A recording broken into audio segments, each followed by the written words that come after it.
Bonjour Olivier Arsan.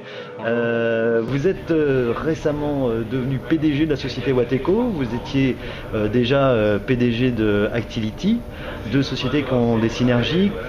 Qu'est-ce que devient Wateco? Quel est le point de jonction avec Actility? Est-ce qu'on peut les lier aussi? Oui, alors pour les personnes qui m'écoutent, qui ne sont pas familières avec Wateco, Wateco est assez connu pour être une des sociétés qui a inventé, on peut dire, le CPL basse consommation, c'est la transmission par courant porteur basse consommation, et qui, au fur et à mesure des années, est devenu aussi un des spécialistes en France d'une technologie qui s'appelle le Sixlopan, qui est l'IP pour les réseaux bas débit. Donc c'est des gens qui viennent, on va dire, du bas, de la couche physique jusqu'aux composants, jusqu'aux capteurs et au réseau autour de ces capteurs-là. Alors que pour les gens qui connaissent Actility c'est plutôt une société qui cherche à résoudre les problèmes des opérateurs qui vont devoir gérer de manière centralisée des millions de boîtiers, donc très orienté applicatif, très orienté logiciel. Donc quand on m'a proposé de prendre la direction de Wateco, j'ai trouvé que le projet était très intéressant puisque ça permet de donner une vision qui est assez large, qui va vraiment du capteur et de la problématique des gens qui font du capteur jusqu'à la problématique d'un opérateur qui veut lui faire une application, à la limite peu importe le capteur, pourvu que ça donne la température. Le point de jonction, il est justement au niveau de la couche IP, puisque je dirais qu'Actility et tous les standards sur lesquels on travaille, tout ce qu'on fait suppose l'existence de protocoles sur IP.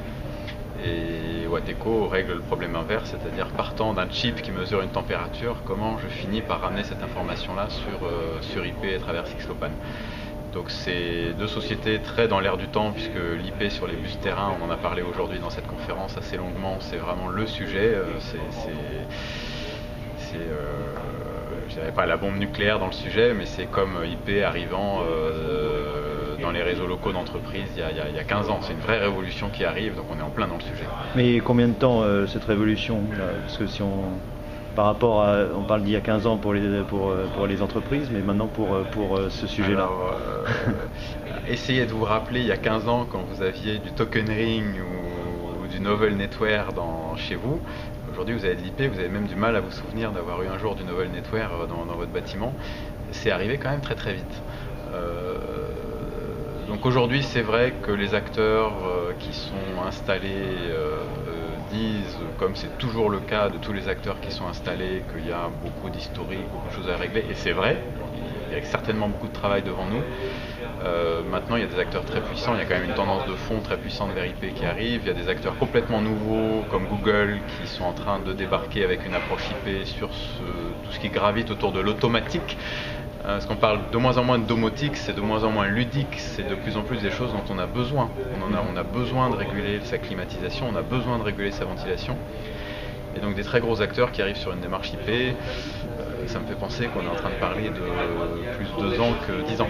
Je pense que c'est dans les 2 ans que c'est en train d'arriver tout ça. Donc très vite, très très vite. Donc très vite, pas pour des gens qui viennent des télécoms, ouais. Pour qui 2 ans c'est déjà très long. Pour le monde de l'énergie, c'est vrai que 2 ans c'est vraiment demain. D'accord.